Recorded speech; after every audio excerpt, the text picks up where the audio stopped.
금세기의 최고 복음 전도자이셨던 빌리 그레함 목사님이 타계하셨지만은 그 큰딸 안네라고 하는 딸이 어렸을 적에 있었던 이야기가 전해져 내려오고 있습니다. 빌리 그레함 목사님이 워낙 엄격하게 자녀들을 교육하셨습니다. 안네라고 하는 이 딸이 잘못한 게 있어서 어머니가 회초리를 들고 너 이리 와 그랬습니다. 그래서 어머니가 부르는데 안내가 뭐라고 그랬냐면 엄마 내가 잘못한 게 아니고요. 내 속에 있는 마귀가 그랬어요. 그러더라는 거예요. 그러니까 루스라고 하는 어머님이 뭐라고 그러냐면 그래 내가 알아. 그러니까 내 속에 있는 마귀를 쫓아내려고 그러는 거야. 그래서는 때려줬어요. 2시간 있다가 또 잘못을 했어요. 너 이리 와. 그래서 또 불려갔어요. 불려갔더니 이번에는 매를 들고 있는 엄마 앞에서 안내가 그렇게 얘기했어요. 엄마 지금 마귀가 내 안에 들어와 있다가 막 도망갔어. 그래서 엄마가 마귀를 쫓아내려고 아까는 때려줬는데 마귀가 벌써 나갔다니까 때려주지도 못하고 웃었답니다. 마귀는요 우리 안에서 우리의 영과 우리의 혼을 자기가 원하는 대로 조종하려고 하는 그런 일들을 많이 벌입니다. 우리가 이미 하나님의 자녀가 됐지 않습니까? 우리 지금 3주째 아빠 아버지의 말씀을 함께 나누고 있습니다. 왜 목사님은 아빠 아버지 갖고 저렇게 피리 꽂혀서 3주나 하냐? 내 마음이에요 여러분. 그런데 제일 중요한 것은 우리가 신앙생활하면서 아빠 아버지와의 관계, 이 관계에 대해서 실패하기 때문에 그래서 신앙생활을 잘 못할 때가 있거든요. 그래서 아주 소중한 이야기이기 때문에 오늘도 오늘 17절 말씀을 중심으로 해서 말씀을 드리려고 해요. 예수를 믿고 나면 하나님 아버지를 우리가 부르게 되어지죠.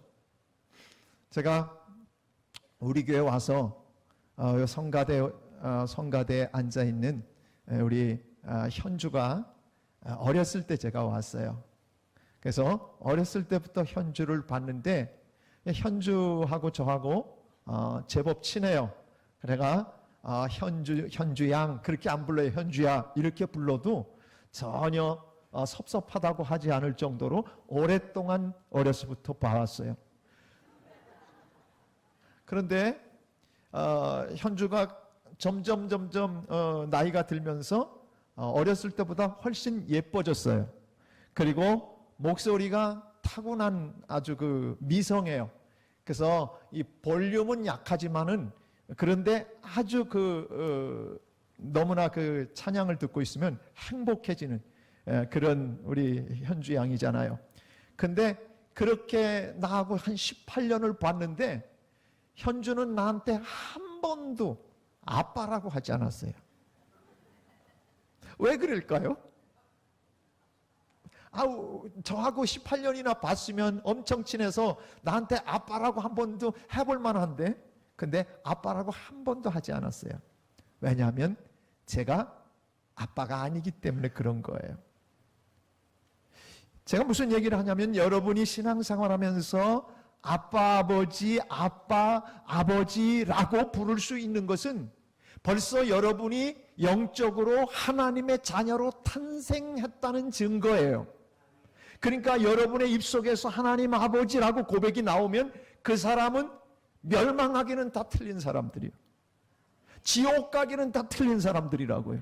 하나님을 아버지라고 고백할 수 있다고 하는 것은 이미 그 집안에 출생했다고 하는 확실한 증거거든요. 이것이 오늘 15절 말씀에서 증명해주고 있죠. 본문 15절을 한번 보면 너희는 다시 무서워하는 종의 영을 받지 아니하고 양자의 영을 받았으므로, 양자의 영, 이 단어 자체가 무슨 뜻이냐면 이 양자라고 하는 것이 휘오데시아라고 하는 단어인데 이거는 아들, 딸로 받아들여짐 이런 뜻이에요. 그러니까 양자로 받아주시는, 아들과 딸이 되게 하는 영을 받은 사람들, 이 성령이거든요. 성령은 하나님을 아빠, 아버지라고 부를 수 있게 해주시는 분이라고요. 그 성령님이 들어와 있는 사람들, 성령을 받은 사람은 여러분 하나님을 아버지라고 고백할 수 있는 이런 영적 하나님 아버지의 가정에 탄생한 이 은혜를 여러분들이 누리고 있는 겁니다. 하나님 아버지라고 하고 나면, 그러면 우리에게는 이 아버지, 자녀에게는 뭐가 있냐면 상속권이 있게 돼요. 상속, 그러니까 눈이 번쩍 뜨이잖아요. 상속. 예, 상속권을 갖게 된 자녀들은, 그러니까 부모가 가지고 있는 것을 자녀들이 누릴 수 있고 자녀들의 것이 되도록 하는 것이 상속이에요. 상속이라고 하는 단어는 신분과 지위와 그리고 재산을 물려받고 그것을 누리게 되어지는 것을 상속이라고 하는 거예요. 그러면 하나님 아버지의 상속자가 됐다고 하는 표현이 오늘 17절에 나오고 있어요. 17절 한번 다시 가봅니다. 이렇게 돼 있어요. 자녀이면, 그래, 아빠 아버지라고 부르짖는 자녀가 되면 자녀는 상속자다. 상속자. 어떤 상속자냐? 곧 무슨 상속자? 하나님의 상속자라는 거예요. 여러분이 누구의 상속자가 됐다는 거예요? 근데 별로 그렇게 표정이 왜 그 모양이세요? 에? 하나님의 상속자라고요. 하나님의 상속자가 얼마나 대단한 건지, 하나님의 상속자가 됐다는 것이 얼마나 대단한 건지를 여러분들이 모르고 계셔서 그런 거예요. 제가 가끔 그 얘기를 하지만은 저희 아버님은 목회를 하셨어요. 목회를 하시면서 있는 돈, 그리고 자기에게 생기는 것까지 다 털어서, 그래서 어려운 사람들을 위해, 어려운 교회를 위해서 다 내놓으신 분이에요. 그래서 유산이라고 하는 것은 별로 없어요. 당신이 이 세상을 떠나시게 돼도 저희 어머님이 그러는데, 장례 치를 것은 당신들이 준비해 놓고 가겠다고 하는 얘기를 지난번에 하셨어요. 그래서 내가 그랬어요. 어머니 별 걱정 다 하십니다. 우리 아들, 딸들이 있는데 걱정 마십시오. 책임질 테니까 걱정하지 않으셔도 됩니다. 그런데 저희 어머님 얘기는 무슨 얘기냐면, 제가 잘 알거든요. 저희 어머님, 아버님이 이 땅에 있는 동안에 물질에 욕심 안 부려서 다 그렇게 내놓고 사셨어요. 그러니까 별 돈이 없어요. 남겨놓을 게 없어요. 남겨놓을 거라고 해봐야 옛날 쓰시던 주석책인데 저 그거 줘도 안 봐요. 옛날 활자들은 볼 수가 없어요. 그런데 우리가 생각하는 거예요. 우리 집안은요, 형제들끼리 싸우질 않아요. 왜 안 싸우냐면, 아버지가 세상을 떠나면 남겨서 그거 갖고서는 재산 상속 나눠야 될 이유가 하나도 없기 때문에 싸울 이유가 없는 거예요. 그런데요, 가끔 보면 형제들끼리 싸우는 집안이 있어요. 왜 집안에서 서로 형제들끼리 싸웁니까? 나눠 먹을 게 있기 때문에 싸우는 거예요. 그래서 내가 여러분에게 자녀들이 이 땅에서 서로 우애 있게 사는 방법을 제가 딱 알려드릴게요. 여러분들이 그렇게 하시는 거예요. 나눠줄 거 나눠주고 쓸 것을 절대 남겨두셔야 돼요. 미리 다 주고 나면 푸대접 받고 살아요. 제가 보니까 그래요. 그래서 끝까지 붙들고 있어야 될 건 붙들고 있다가 유언을 이렇게 하시는 거예요. 내가 쓰다가 남은 이 모든 것은 갈릴리 교회에 바친다. 아니 왜 웃으세요? 아멘을 하셔야지. 아멘. 그럼 좋잖아요. 그러면 절대 안 싸워요. 나눠줄 거 미리 나눠주고, 그리고서는 공평하게 그 대신 분배를 하셔야 돼요. 칭하지게 하면요 아주 곤란해요. 저희 장인어른은 돈이 제법 있으셨던 분이에요. 여러분, 우리 금자씨가 부잣집 분홍의 딸이었다는 것은 여러분이 인정하셔야 돼요. 그런데 장인어른이 요즘 법은 이렇게 됐잖아요. 아들이나 딸이나 다 균등하게 분배가 되는 시대가 됐잖아요. 얼마나 좋은 시대에 사는지 몰라요, 딸들이요. 그런데 옛날에 안 그랬어요. 있는 재산 다 아들들한테 나눠주고 딸들한테는 아주 조금 줬어요. 그 법이 진작 바뀌었더라면 제가 그래도 우리 금자씨 때문에 뭔가 좀 피고 살았을 텐데 하는 아쉬움이 있어요. 근데 저 하나도 안 섭섭해요. 금땡이 같은 금자씨를 저한테 주셨으니까, 반대하다가 주셨으니까 그것만 해도 감지덕지지요 뭐. 제가 하는 얘기는 그거예요. 우리 집안 같은 데는 없기 때문에 나눠줄 게 없어요. 이게 자녀들은 부모가 가지면, 부모가 가난하면 그 가난도 대물림해요. 그게 상속이에요. 아버지가 부자면 자녀들도 부유함을 누리게 돼요.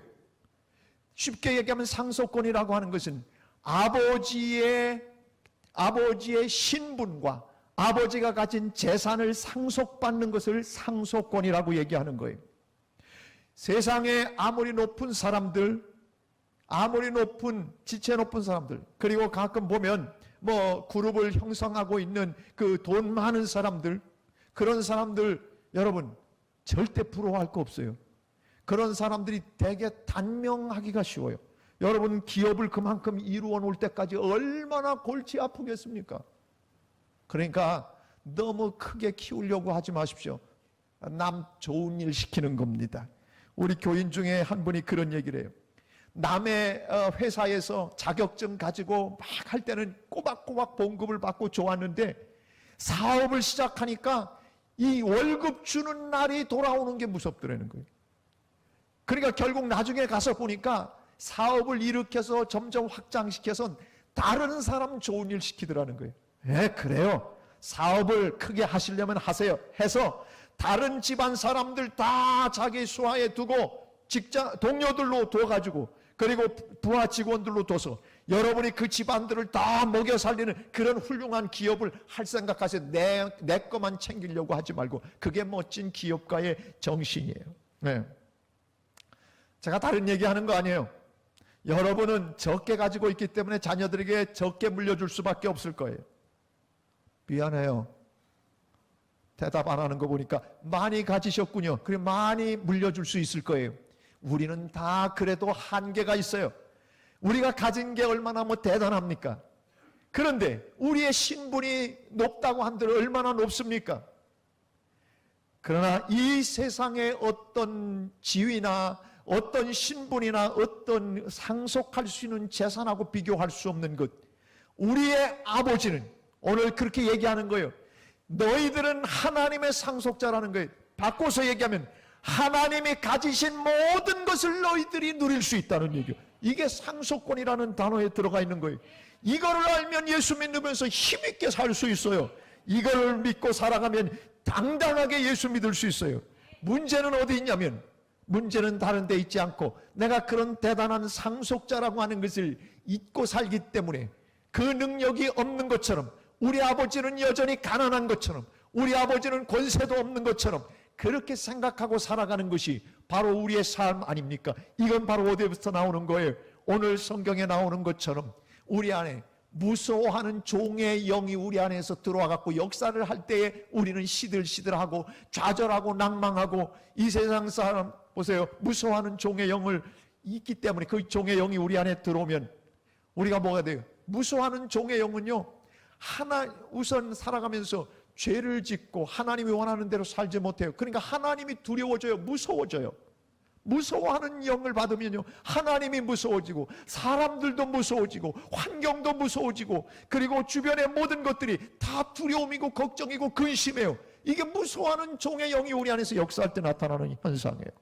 그러나 아버지, 능력 있는 아빠, 아버지라고 부를 수 있도록 하시는 아들의 영이 우리 안에 들어오면 생명이 들어오고 평안이 들어오고 사랑이 들어오고 기쁨이 들어오고 평화가 우리 안에 생기는 거예요. 그런 것들을 누릴 수 있는 것이 우리 하나님 아버지의 상속자인 아들, 딸 된 우리가 바로 그 모든 권세와 그 모든 것을 누릴 수 있게 된다고 하는 것이 오늘 성경의 이야기입니다.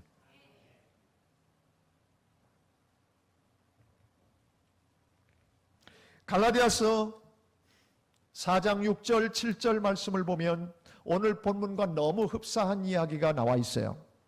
아주 거의 같아요. 너희가 아들이므로 하나님이 그 아들의 영을 우리 마음 가운데 보내서, 아들의 영, 성령, 양자의 영 똑같은 거예요. 아들의 영을 우리 마음 가운데 보내서 뭐라고 부르게? 아빠, 아버지라 부르게 하셨느니라. 본문 얘기하고 똑같으죠? 자, 그런데 7절을 보세요. 그렇게 되면, 아빠, 아버지라 부르게 되면 그 다음에 뭐가 생기느냐? 그러므로 내가 이후로는 종이 아니라는 거예요. 아들이면 하나님으로 말미암아 유업, 하나님의 나라의 모든 권세와 재산을 상속받는 그 유업을 받을 자니라. 이렇게 말씀하고 있습니다. 이 세상을 살아가면서 예수를 믿는 사람들은 당당해야 돼요. 당당해야 돼요. 왜 당당해야 되냐? 여러분, 우리에게는 권세가 있기 때문에 그래요. 무슨 권세가? 아버지가 가진 권세가 곧 내 권세이기 때문에 그런 거예요. 아버지가 가진 권세가 어떤 겁니까? 아버지의 권세들을 여러분 얼마나 우리가 잃고 살아가는지 한번 제가 여러분에게 이야기를 해보려고 합니다. 아버지의 권세는 여러분 다스리는 권세예요. 정복하는 권세예요. 이 세상의 모든 죄와 그리고 모든 마귀의 권세들을 정복하는 권세를 아버지가 갖고 계세요. 그 아버지의 권세를 갖고 예수님도 이 땅에서 다 정복하며 사단을 누르고 모든 악한 괴계들을 멸하면서 이 땅에서 사셨어요. 그 권세를 우리가 갖고 있다면 오늘 이 땅을 살아가면서 우리도 역시 이 땅의 모든 마귀의 권세들을 예수의 이름으로 격파하고 괴멸시키는 일들을 능히 할 수 있는 권세들이 우리에게 있다 말입니다. 누구에게만 그걸 준 것이 아니라 예수 그리스도를 믿는 자들, 그리고 아들의 영을 갖고 있는 자는 이 상속자이기 때문에 이 권세를 모두가 쓰면서 살 수 있는 능력 부여받은 사람들이라는 이야기입니다. 근데 우리는 미안해서 예수님의 이름을 잘 사용하지 않아요. 그거 쓰는 게 굉장히 미안한가 봐요.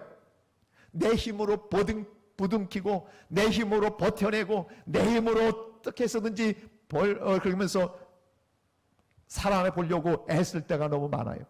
예수 이름의 권세, 그 권세를 사용하고 예수님의 이름으로 기도하고 예수님의 이름으로 병마도 내어 쫓고 예수님의 이름으로 귀신도 내어 쫓고 예수님의 이름으로 미움도 내어 쫓고 예수님의 이름으로 실패도 내어 쫓고 예수님의 이름으로 불통도 깨뜨리고 이런 권세를 우리에게 주셨는데 이걸 사용하지 못할 때가 너무 많다는 거예요. 오늘 하나님의 가지신 모든 유업, 하나님이 갖고 계신 모든 재산, 모든 권세, 모든 신분, 그건 오늘 아들, 딸 된 우리에게 그대로 다 대물림하고 그것을 사용할 수 있는 상속권자임을 믿으시기를 바랍니다. 우리는 시시한 사람들이 아니에요. 하나님의 상속자입니다. 하나님의 상속자입니다. 하나님의 상속자가 됐다고 하는 이야기를 생각하면서 여러분, 우리가 하나님의 상속자라고 하면 하나님이 얼마나 대단한 분인지를 다시 한번 떠올려 보십시오. 하나님은 어떤 분이십니까? 우리의 아버지가 어떤 분이시냐는 거예요. 그 하나님 아버지는 만왕의 왕이십니다. 만주의 주가 되십니다. 그리고 우리 아버지가 얼마나 부자십니까? 은도 내 것이요 금도 내 것이라고 그랬습니다. 그리고 이 세상 모든 우주 만물 모든 것의 주인이 우리 주님이십니다. 그 하나님 아버지가 내 아버지인데 우리는 왜 우리 아버지가 가난뱅이라고 생각하며 삽니까?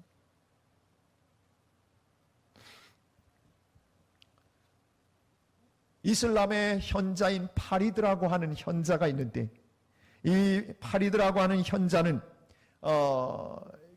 당시에 아주 기도 많이 한다고 하는 기도의 왕이라고 알려진 아크바루 왕을 만나려고 아련하려고 한번 찾아갔습니다. 파리드라고 하는 이 이슬람권의 영적 지도자가 그 왕을 만나러 갔는데 왕이 기도를 하도 많이 하는 왕이어서 그래서 지키고 있던 신하가 왕은 지금 기도 중이십니다. 이렇게 답변을 하더라는 거예요. 그러니까 왕은 기도 중이라니까 그러냐고 그럼 기도 마치실 때까지 기다리겠노라고 기다렸어요. 기도를 오랫동안 하고 나오는 그 왕에게 아크바르 왕에게 이 현자 파리드가 물어봤습니다. 왕이시여, 왕께서는 그렇게 오랜 시간 무슨 기도를 하고 오셨습니까? 그랬더니 이 아크바르 왕이 대답하기를 내가 기도한 것은 세 가지일세. 하나는 성공, 또 하나는 내게 부, 또 하나는 장수를 구했네. 이 왕이 기도를 오랫동안 했는데 기도를 한 것이 세 가지 딱 성공과 부와 장수를 기도했다는 거예요.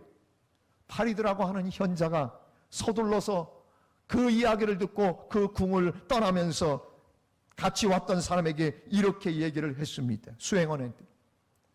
내가 왕을 만나러 온 줄 알았더니 거지를 만나러 왔구만.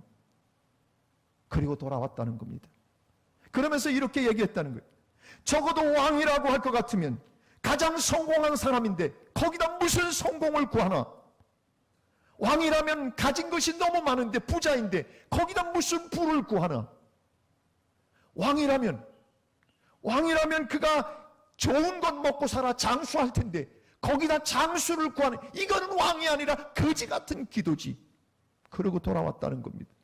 사랑하는 여러분, 생각해 보십시오. 우리가 왕의 아들 딸 아닙니까?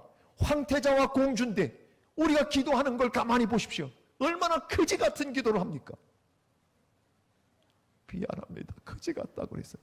거지 같은 기도할 때 많아요. 성경은 우리에게 뭘 얘기하냐면 너희들은 기도할 때 이방 사람들처럼 무엇을 먹을까, 무엇을 마실까, 무엇을 입을까 이따위 것 갖고 기도하지 말라라는 거예요. 그걸 기도하는 건 이방인들이 구하는 거다. 너희는 그의 나라와 그의 의를 구하라. 그리하면 이 모든 것을 너희에게 더하시리라. 기도가 뭐예요? 적어도 왕자라면, 적어도 공주라면 그 나라의 안녕과 하나님 나라의 질서와 하나님의 멋진 그 사역을 위해서 그거부터 기도하는 자가 돼야지. 시시껄렁하게 이미 성공했는데 돈 구하고, 그리고 우리 가운데 이런 시시한 것들을 구할 때가 너무 많다 그 말입니다. 이 비유는 굉장히 우리에게 의미를 전해줍니다. 사랑하는 여러분, 왕의 신분에 맞는 기도, 왕자와 공주로서의 맞는 그런 신분에 맞는 기도를 하는 자들이 진짜 왕의 상속자, 왕의 아들, 딸들의 모습 아닙니까? 여러분, 기도를 바꿔야 합니다. 하나님 돈 좀 주십시오. 하나님이 아픕니다. 낫게 좀 해주세요. 이런 정도의 기도가 아니라 여러분, 예수의 이름으로 내게 있는 모든 병만은 나서 예수의 이름을 명하노니 떠나갈지어다. 그리고 여러분들이 이 예수의 이름을 사용해서 자신 있게 선포하세요.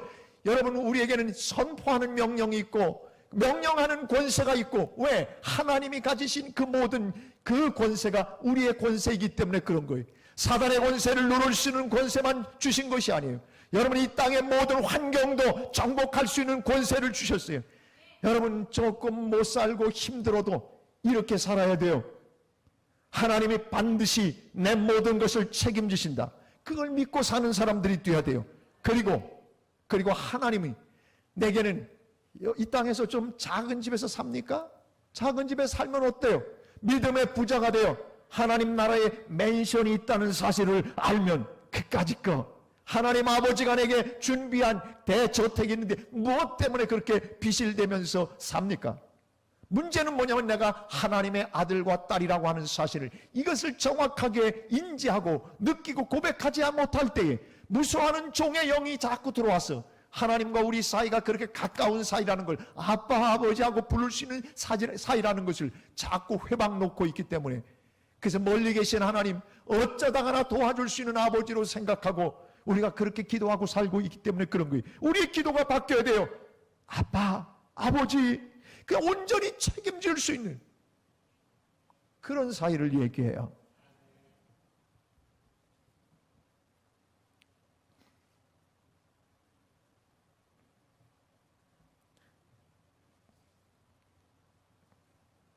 거지는 먹을 것이 없고 입을 것이 없고, 거지의 특색은 잘 곳이 없는 게 거지입니다. 그런데 우리가 기도할 때 먹을 거, 입을 거, 잘 거, 이 세상에 이런 이방 사람들도 똑같이 구하는 그런 기도의 내용을 갖고 기도한다면 그것은 하나님의 아들, 딸로서 자부심과 긍지가 이미 내게서 떠나간 그런 상태의 기도가 된다는 이야기입니다. 적어도 기도하려면 이렇게 기도하는 거예요. 하나님, 제게 물질의 복을 주셔서 내가 하나님의 나라 사업을 위해서 멋지게 쓰임받게 해 주시옵소서. 내가 먹고 배불리려고 기도하는 것이 아니라 하나님 나라 사업을 위해서 내가 귀하게 쓰임받게 해 주십시오. 우리 교인 가운데서는 그런 교인이 있어요. 누구라고는 제가 안 가르쳐 줄게요. 목사님, 우리 교회 빚이 얼마 있습니까? 제가 물어서 답변을 했어요. 그랬더니 그것도 하나님이 다 나를 통해 갚게 해 주시기를 기도해 주십시오. 떨고 있는 거예요 지금? 아니 여러분, 그런 배짱 있잖아요. 그런 배짱. 난 그래서요, 그 사람 가끔 기도해줘요. 하나님, 저렇게 선포했는데 하나님이 저 사람 축복해줘서 우리 교회 빚지가 다 갚는다고 그랬는데, 미안해 지라고 해서 자기가 다 갚는다고 했는데 하나님 그렇게 소원 좀 들어주시면 나도 좋겠습니다.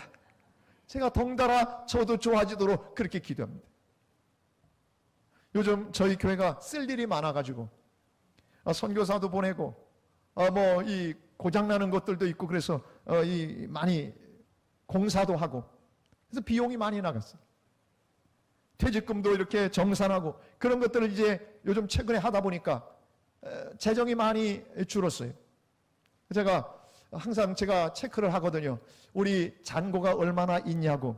내가 정은희 전수님한테 이렇게 물어봐요. 그러면 잔고가 어느 정도 있다고 얘기해요. 근데 많이 다른 데 비해서 상당히 떨어졌어요.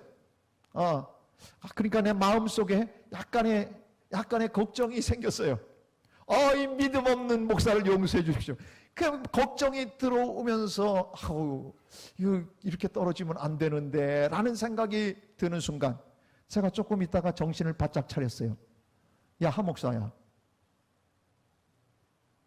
너는 사랑하는 여러분, 우리 교회를 지면서 그리고 우리 교회에 제가 18년 동안 목회하면서 제가 분명한 것 중에 하나 간증할 수 있는 것은 우리가 믿음으로 하나님의 역사와 하나님의 도우심을 구하고 나갔을 때에 절대 우리 교회가 10여 명의 선교사에 매달 생활비를 보내주면서 한 번도 중단해 본 적이 없어요. 한 번도 중단해 본 적이 없어요. 근데 내 마음속에 걱정이 들어왔어요. 하나님 앞에 제가 다시 바꿔서 내가 내 마음의 고백을 바꾸기 시작했어요. 이렇게 고백을 쏟았어요. 쓸 일이 많으면 주실 일도 많겠지. 따라서 하세요. 쓸 일이 많으면 주실 일도 많겠지. 아이고, 없다고 생각하면 한없이 없지만 이렇게 생각하는 거예요. 쓸 일이 많으면 주실 일도 많다. 이게 믿음 아니겠어요? 이 세상을 살면서 우리 하나님 아버지의 금고가 동일하는 적이 있냐고요. 적어도 그 믿음 갖고 우리가 살아야 되지 않겠습니까? 단지 돈 문제뿐만이 아니에요. 우리의 삶 가운데 어떻게 살아가다 보면 환경과 여건과 사람들을 통해서 많은 슬픔과 좌절과 억울함과 속상함을 경험해요. 그래도 하나님의 사람들은 야, 네가 그래도 나는 하나님의 아들이다, 난 적어도 하나님의 딸이다, 그러면서 당당하게 예수님이 이 세상에 오셔서 어떤 권세와 타협하지 않고 당당하게 이기셨던 것처럼 우리도 당당하게 이겨야 될 줄로 믿습니다. 그게 아들, 딸의 상속권의 권세인 거예요.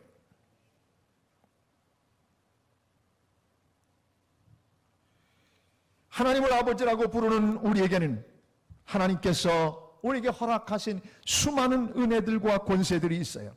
그것을 우리가 잘 누리고 살아가는 지혜가 필요해요. 제가 오늘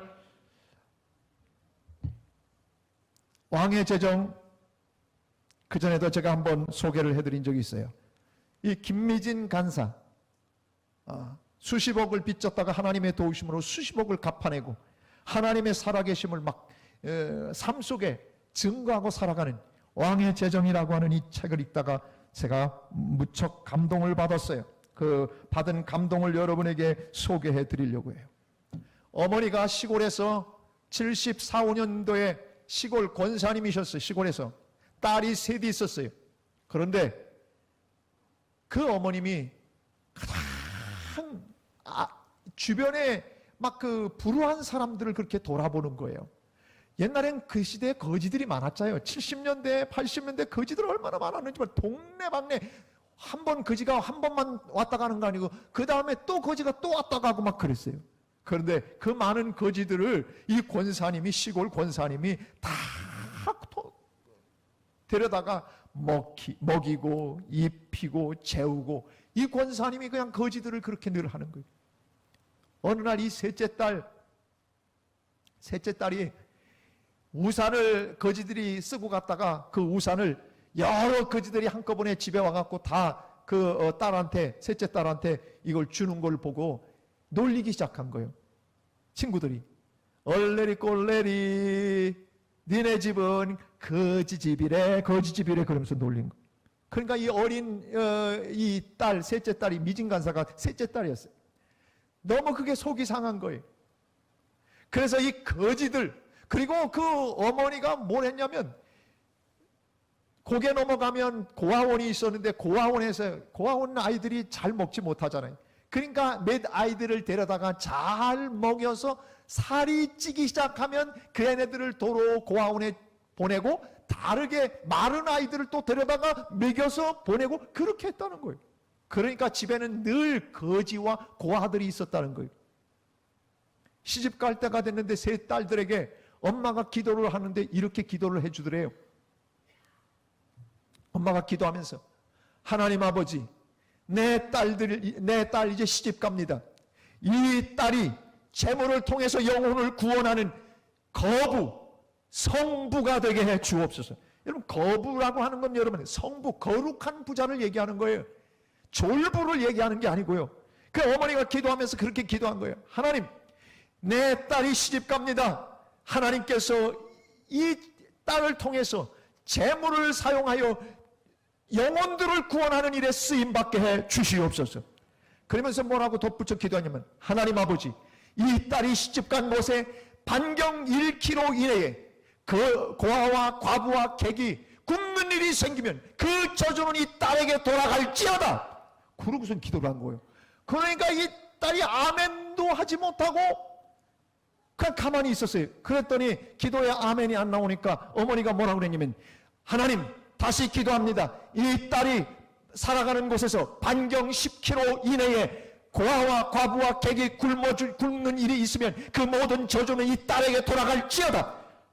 또 아멘을 하네. 그러니까 다시 기도한다. 그리고는 하나님, 이 딸이 살아가는 반경 30km 이내에 고아와 과부와 객이 굶는 일이 있으면 이 저주는 이 딸에게 돌아갈지어다. 나중에는 100km 반경까지 돌아가는 거예요. 그러니까 이 딸들이 기도를 받다 못해서 이렇게 잠깐 어머니 기도를 멈춰주세요. 그리고 셋이서 다시 의논을 했대요. 이러다간 우리가 이 땅에서 발붙이고 살 수가 없을 것 같다. 그러니까 1km에 그냥 아멘하자. 1km. 그래서 셋이 응답해갖고 다시 어머니 기도해 주세요. 그래갖고 어머니 권사님이 기도하는 거예요. 기도하면서, 하나님, 이 딸이 시집 갑니다. 이 딸이 살아가는 곳에 그 반경 1km 이내에서 고아와 과부와 객이 굶는 일이 생기면 그 모든 저주와 잘못은 딸에게 돌아갈지어다. 그러니까 이 딸들이 다 아멘하고 기도를 받았어요. 하나님 놀랍게 역사하셨어요.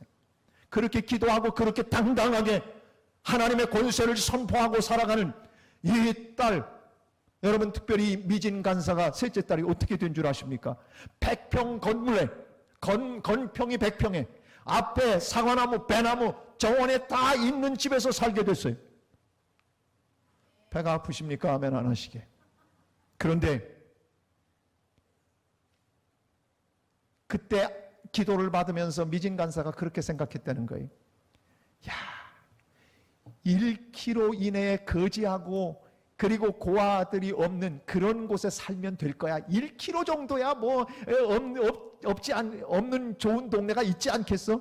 그래서 그렇게 사는데 어느 날 심야 영화를 보고 오는데 지하도에, 자기네 집 옆에 그 지하도에 세상에 노숙자가 있더래요. 그 부자 동네에 노숙자가 있더래요. 그 순간 어머니의 기도가 생각이 나서, 그래서 죽 죽 쏘다가 이 노숙자한테 주기 시작한 게, 그러면서 노숙자를 돌보는 사역을 3년이나 한 거예요. 3년. 근데 사랑하는 여러분, 너무너무 사역을 하다가 지쳤는데 어느 날 계단 앞에 노숙자가 죽어서는 이제 올라오는데, 그 노숙자가 이렇게 얘기하더래요. 아줌마가 믿는 예수님은 진짜야. 아줌마가 믿는 예수님은 진짜야. 라고 대답하더라는 거예요. 이미진 간사가 그날 사역에 너무너무 힘들었었는데, 그 고백을 들으며 내가 섬기는 예수님이 나 때문에 영광을 받으시고 하나님의 이름이 드높여졌구나. 그래서 너무너무 감동해서 그러면서 사역을 계속해 나갈 수가 있었다는 고백을 해요.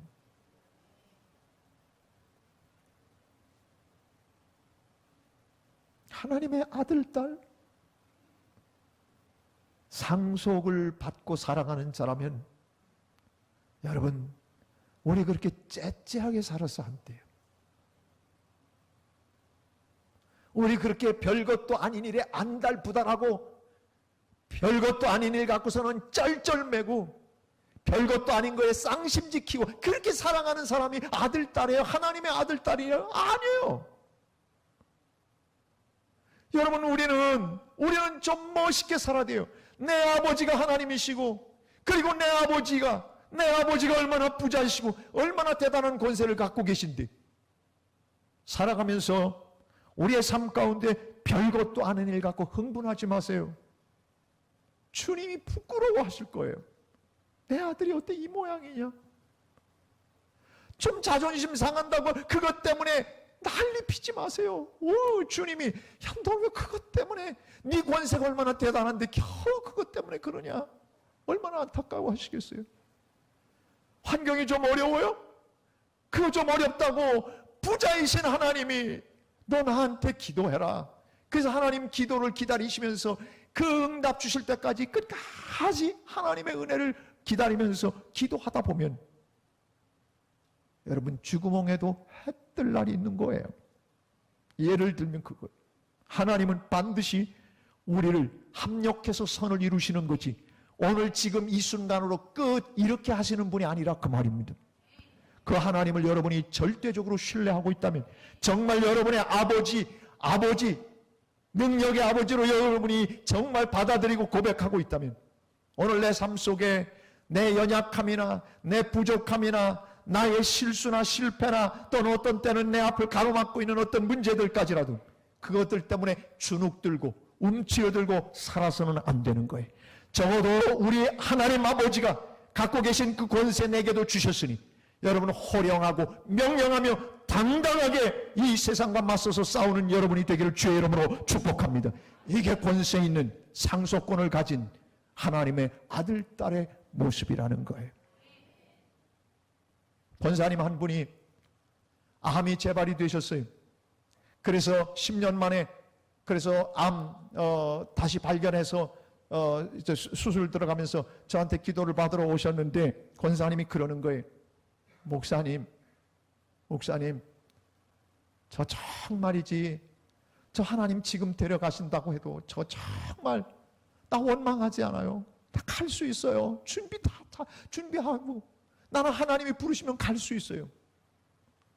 그래서 내가 그 권사님을 보면서 죽기는 다 틀렸구나. 왜?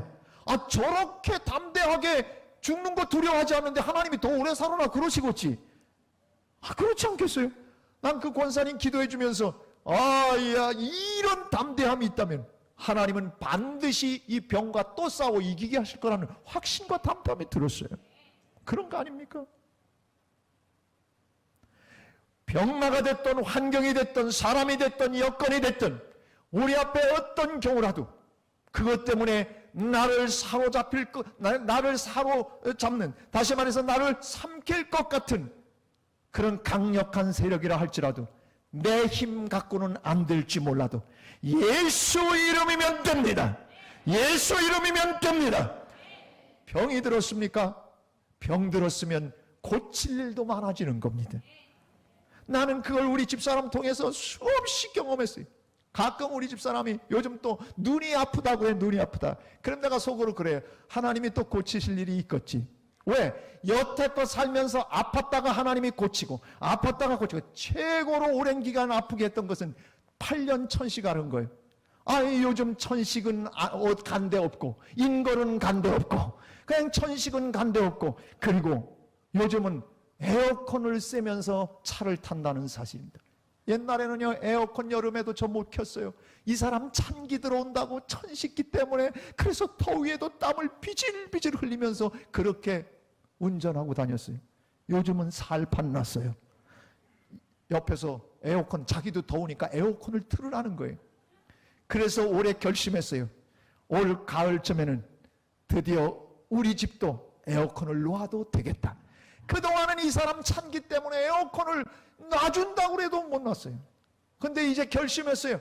이렇게 무더운 여름을 날려면 이젠 에어컨이 필요하겠다. 그래서 내가 결심했으니 말리지 마십시오. 사랑하는 여러분, 제가 그런 거예요. 아파? 아프면 하나님이 고치실 일, 치유하실 일이 많아지는 거예요. 우리가 그 믿음 갖고 사는 거 아닙니까? 사랑하는 여러분, 우리가 하나님의 권세를 갖고 산다면, 하나님의 상속자라면 적어도 우리 앞에 어려운 일이 생겼어요. 그러면 간증거리 주실 일이지, 이렇게 생각해야 되잖아요. 그것이 바로 상속권을 갖고 있는 자들의 고백이요 삶인 줄로 믿습니다. 이 능력을, 우리 무서워하는 종의 영이 들어왔을 때는 이 능력이 나타나지 않아요. 하나님 앞에 나와 기도하고 간절히 하나님의 능력을 구할 때에 성령 하나님 아들의 영이 내 안에 들어오셨어. 너는 내 사랑하는 아들이다, 너는 내 상속자다라고 선포해 주시면 우리는 그 권세를 가지고 이 땅을 능히 이기게 될 줄로 믿습니다. 그 은혜와 그 능력이 여러분의 것이 되기를 주의 이름으로 축복합니다. 우리 함께 찬양하겠습니다.